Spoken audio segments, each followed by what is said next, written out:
Sergeant Jack Marcola of the Chicago Detective Bureau. And this is Detective Lawrence Courtney. Courtney and I worked on the case that is the subject of tonight's gangbusters story. The case of Charles Mendoro, Edward Damiani, and Louis Ferroli. A case that was to add a new note of terror in the American crime scene. I have here two items that figured prominently in the case. This metal cylinder, a homemade but deadly weapon, and a snapshot of this little girl. I'll tell you more about it in just a moment. Our story begins on the south side of Chicago. Though the majority of the citizens are law-abiding, this area has provided much material for the police files. An apartment house was the home of the Mendoros. Much adored little Betty Mendoro was happy, playing peacefully in the living room. Hey, give me that.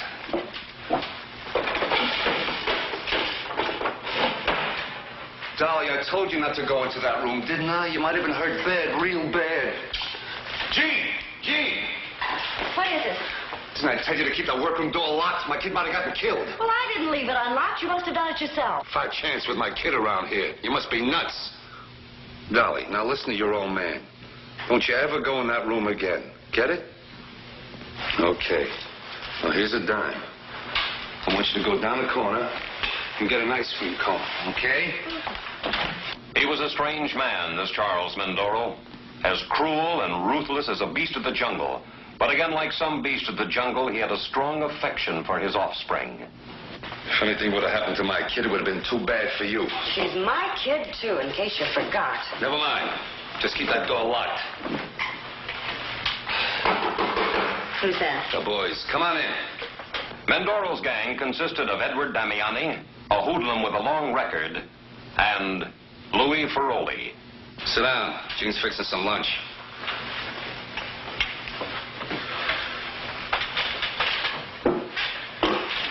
So what's hot, Mendoro?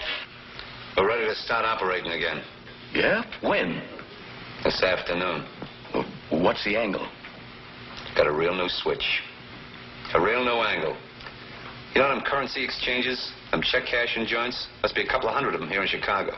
Yeah, and most of them's got bulletproof cashier cages and direct wires to the cops. Yeah, that's right. But I got a gimmick here that's going to take care of all that. Been working on it for a long time.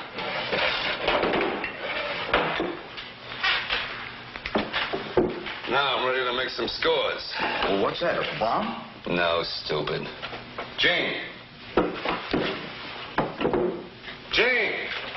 Yeah? Bring me a paper bag, a big one. I got a gimmick here that's going to mean a lot of scores. Because some currency exchanges are loaded with dough. And with this gimmick of mine, we're going to take a lot of it away from them. Listen, Gene, me and the boys are going downtown on business. See my kid takes a nap on time, huh? Get him. His kid. Okay, just see she has a nap. Kids are supposed to have naps. Come on, boys. We're going to work.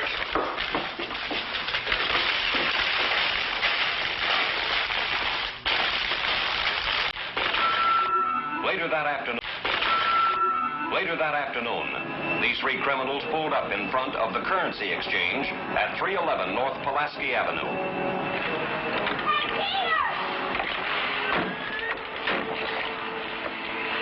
Okay, you know what you got to do? Oh, sure, I got it.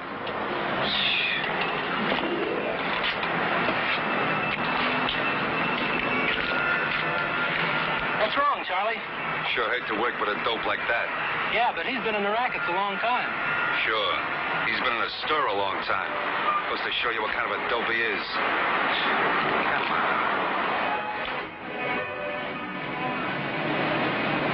Mendoro picked a slack period right after lunch when there was nobody in the exchange, except Miss Agnes Olson, the cashier.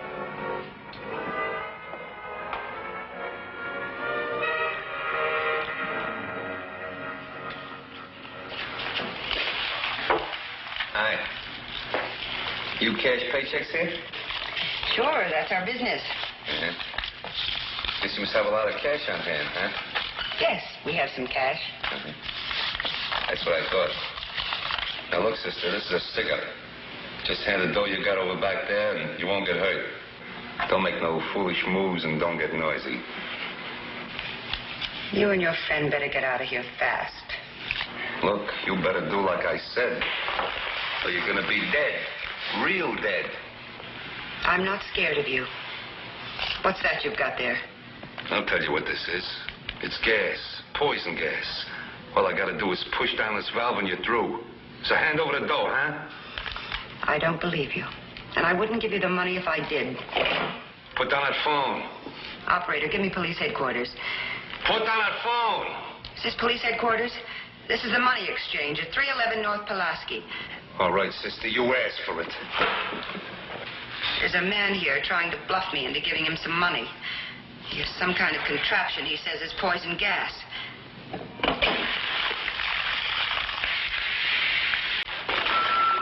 Later that afternoon, these three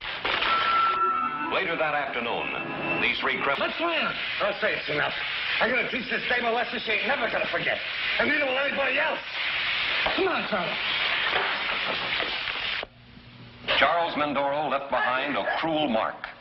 This was the introduction of poison gas, a new weapon in the criminal warfare against decent society. The alert was immediate, a result of the courageous yet foolhardy defiance of the cashier.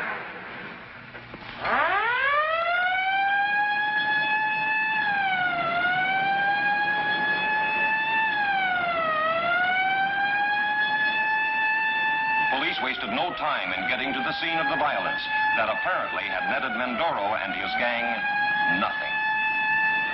Courtney and I reached the currency exchange a few minutes after the bandits had driven away. And while waiting for the ambulance, we tried to question Miss Olson.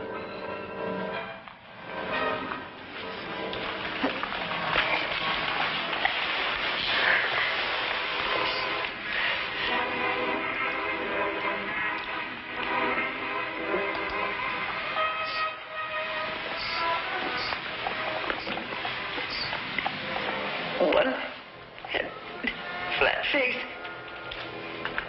dark, tall, maybe a foreigner. I didn't get a good look at the other one.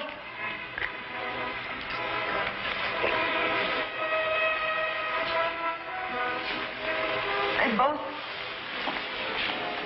put a mask before they sprayed me with that gas.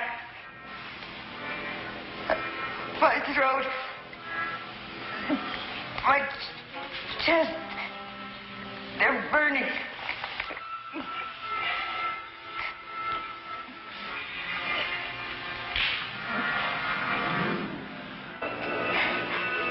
The ambulance will be here any minute. You just lie quiet, Miss Olson. Poison gas. Evidence of man's inhumanity to man.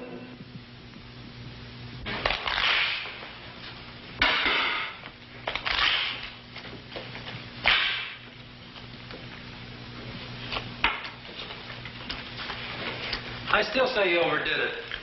If you were smart enough to question me, you wouldn't be dumb enough to be working for me. Well, you didn't have to give her the big load. No? Just what would you have done? Just enough to scare her and make her hand over the dough. You heard her. Was she ever scared? Was she about to hand over the dough? No, she called the cops. Yeah, loused up her chances of making a big haul. So maybe this one did get away, but it set the stage for all the others. Are you kidding? No. Maybe this dame did play it brave. I figured it might happen the first time. But when word gets around what I'd done, the others will be too scared to open up their yaps. And there's fresh pickings ahead, and what we did today will make that take more certain. Yeah. Yeah. Wasn't very pretty, was it?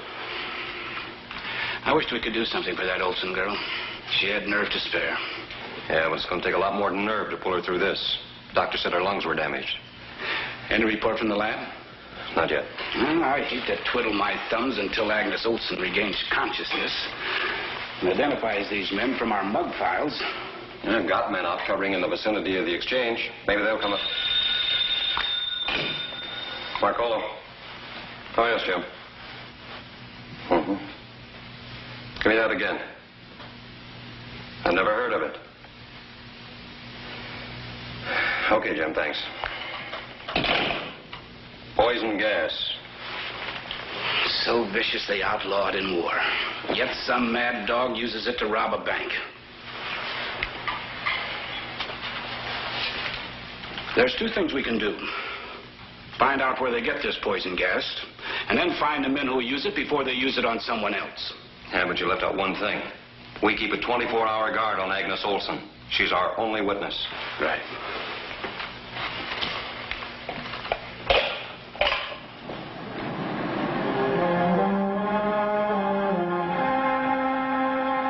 Before we could have Miss Olson look at any pictures in our rogues gallery, 3 days after the attempted robbery, in spite of everything that the doctors could do to save her, Miss Agnes Olson died. Now, it was murder.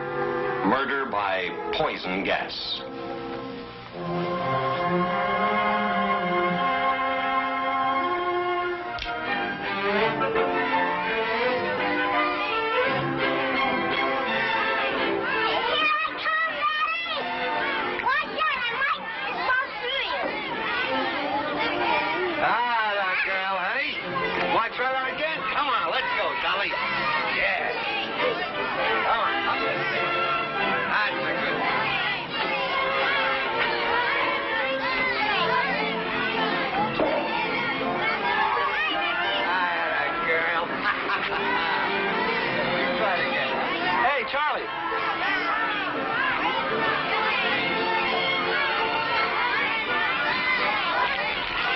Say, Charlie, did you see this?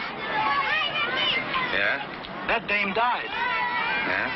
So what about it? Well, we think we ought to get out of town for a while. You crazy? Just when we're starting to make some scores? Look, I give this dame a lot of gas, and I did it on purpose.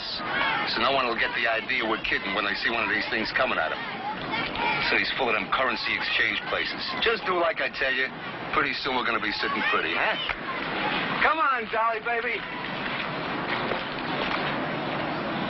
Come on, honey. Sweetie. How about taking a picture of you and the little girl, mister? Hey, that's a great idea. Where do you want us to stand? Oh, right there's fine. You Yeah. know the play right away. Right here, honey. That's a good. Have it set up in a minute. You can have your pictures taken, huh? Yeah, that's right, honey. You don't want your picture taken, Charlie.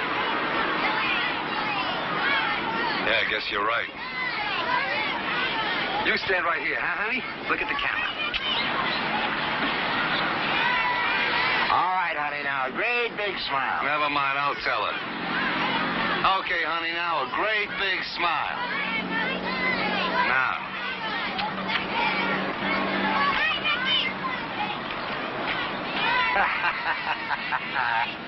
Boy, isn't that great? Sure.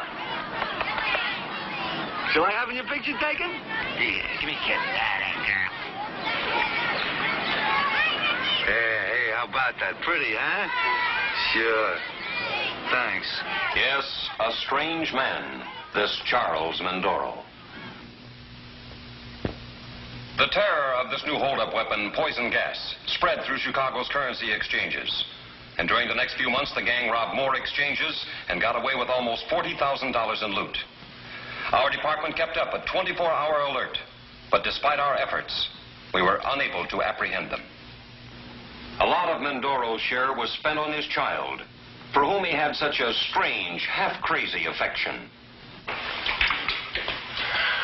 All right, Dolly. It's bedtime. Start getting undressed. It's a good girl.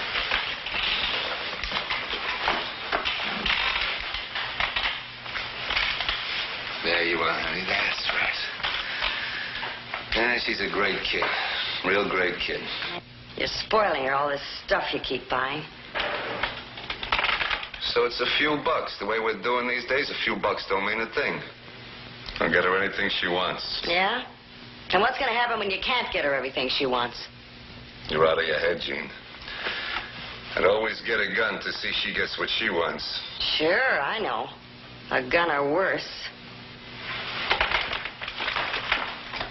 Something bothering you, Jean? Yeah, something's bothering me. The kid, that's what. Something wrong with the kid? Something I don't know about? Well, I guess it's something you don't know about. Don't get cagey. When it comes to my kid, don't get cute. Let go. What's wrong with the kid? You're wrong with the kid. Me? Wrong for the kid? You nuts? No, I'm not. Sure, you're a big deal now. What's going to happen when you're not around anymore? There've been smart operators before. They all ended up the same way, doing time or dead. If you was real smart, you'd quit now while you're ahead. Quit? When I got a foolproof gimmick working for me? Shit. Mendoro made frequent use of his gimmick, continuing a reign of terror based on threat of murder. Every cashier was well aware of his intentions and his weapon.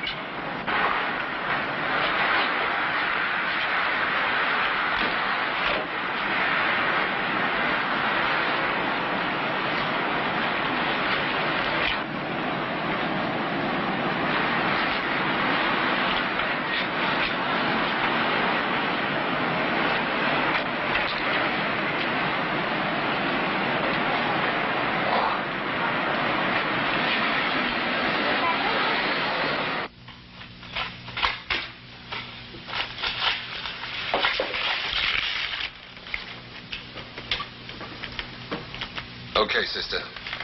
Pass over the dough you got in the safe. No. You know who we are? Yes. I can guess. You know what happened to the other dame that didn't do what she was told? Yes. I know all about it.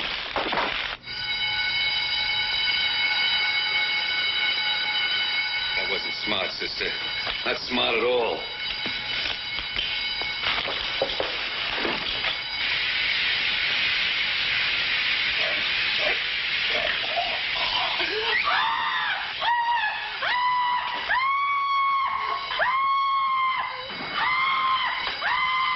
Outside, a Marine heard the cashier's screams. Trained for action, he intercepted Mendoro and tried to hold him. He was succeeding until Damiani took aim and fired. The Marine was struck in the leg, but he managed to hold on to the coat.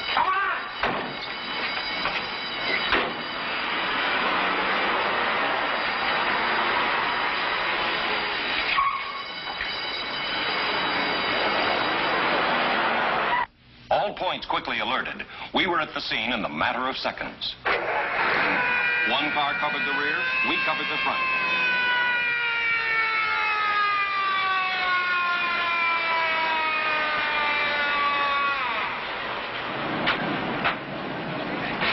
Where'd you get you?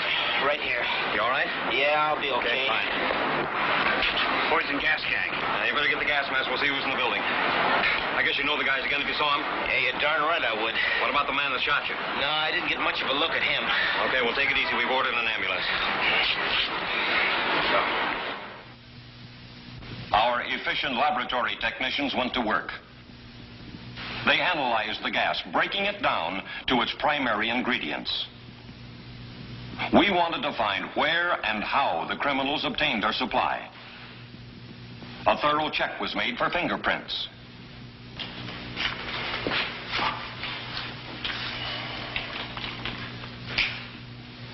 What'd you find out about that cylinder down at the lab? Fingerprints were badly smeared. They're still trying to find where the gas came from. What about this? Oh, that won't do us any good. It's a cheap make. There's a million just like it. You know, Larry, this might turn out to be the clue we're looking for. It's going to be tough. Trying to locate one little girl in a city like Chicago. Yeah, it's going to be tough, all right.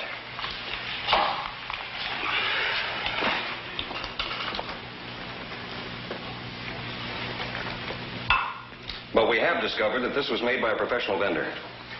The background here is a little park on the south side. Larry, we'll have copies made of this so that every policeman on the force gets one. We've got to find this little girl.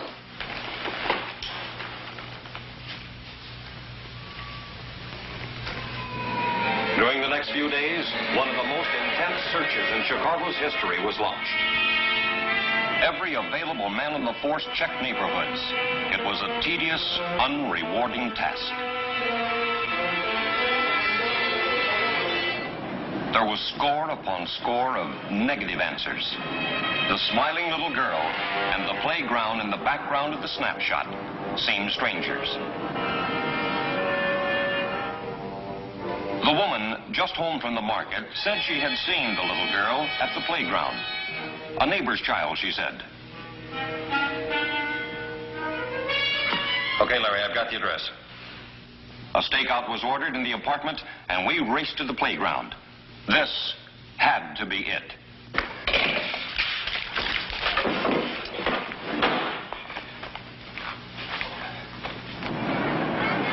Push you high, Dolly?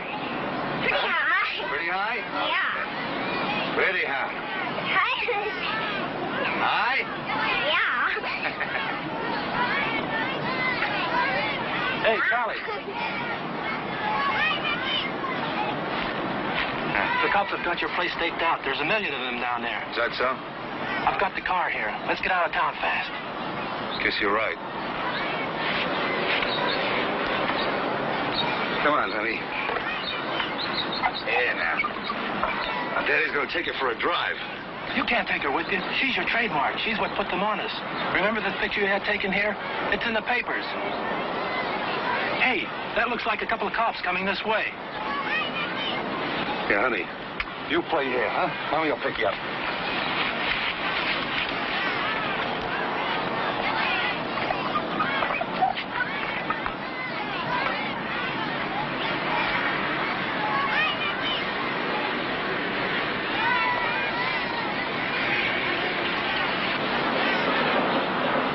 Hello, little girl. What's your name? Daddy Mendoro. Where's your daddy? Over there. Here, I'll give you a push.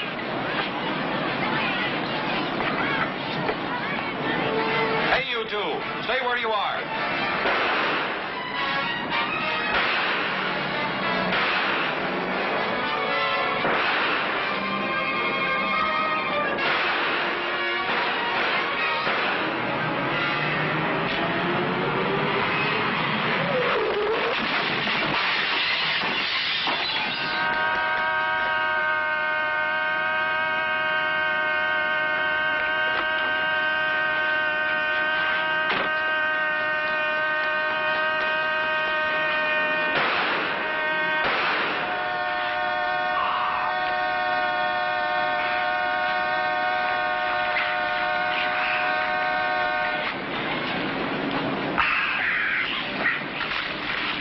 Well, I guess we won't be bothered with these two anymore.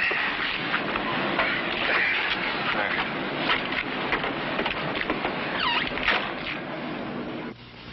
Both of these killers recovered from the wounds received at the time of their arrest, and then were brought to trial for the murder of the cashier, Agnes Olson.